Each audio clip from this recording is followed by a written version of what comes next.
Have you ever really stopped to think about what's going on inside a piece of wood when it bends? Or a steel I-beam? Turns out there's this invisible battle happening, a constant push and pull. So today, we're going to pull back the curtain on that hidden world and really get into the science of what's called flexural stress. You know, every single day, we literally trust our lives to things that bend. The floor you're standing on, the wings of an airplane, the bridges we all drive across. We see them flex, we see them give a little under a load, but what is actually happening deep down inside that material that keeps it from just snapping in two? To answer that, we've got to start with the basics. We need to look at the simple geometry of what happens when any object is forced to curve. Okay, so on the left, you see a perfectly straight beam, right? All the lines are in a neat little grid. But then, when we apply a force, what an engineer would call a bending moment, it curves, just like you see on the right. Now, the overall shape has clearly changed, but what does that mean for the material itself? What happened to all those little individual squares? And this, right here, is where the story gets really, really interesting, because that simple act of bending creates this fundamental conflict inside the beam. It's a tiny tug of war, a simultaneous push and pull. Look really closely at those grid lines on the bent beam. See how the horizontal lines way up the top are now shorter? They've been squeezed together. But at the same time, the lines all the way at the bottom are now longer. They've been stretched apart. And this gives us a perfect picture of the two forces at play. That squeezing at the top, that's called compression. And the stretching at the bottom, that's tension. And the wildest part is that these two opposite forces are happening at the exact same time inside the very same object. So what's the scientific name for this whole internal combo of tension and compression that's caused by bending? Well, that's what we call flexural stress. This is the invisible force that pretty much every structure has to be designed to handle. Okay, so if the top is getting squeezed and the bottom is getting stretched, there has to be a point somewhere in the middle where those two forces meet, right? And this leads to a pretty fascinating consequence. I mean, really think about it. As you move from that squished top down towards the stretched out bottom, the amount of squeezing has to slowly decrease, and the amount of stretching has to start from zero somewhere. So what's happening right there in that transition zone?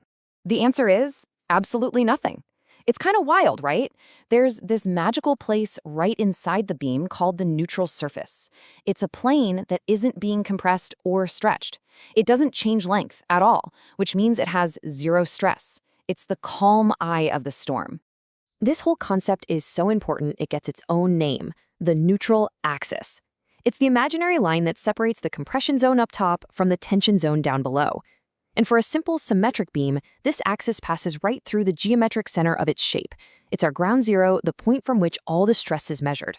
All right, so understanding this is one thing, but how do engineers actually use this to build safe structures? Well, they have a kind of code, a formula, to predict these forces. So, the most crucial thing to get is that stress isn't the same everywhere. It's zero right at that neutral axis we just talked about. But as you move away from it, the stress increases in a perfectly straight line, which means the maximum compression and the maximum tension are happening at the very, very top and the very, very bottom edges. The logic flows kind of like a set of dominoes. First, an external load, like, say, a truck on a bridge, creates that internal twisting force called a bending moment. Then, that moment is what forces the beam to curve.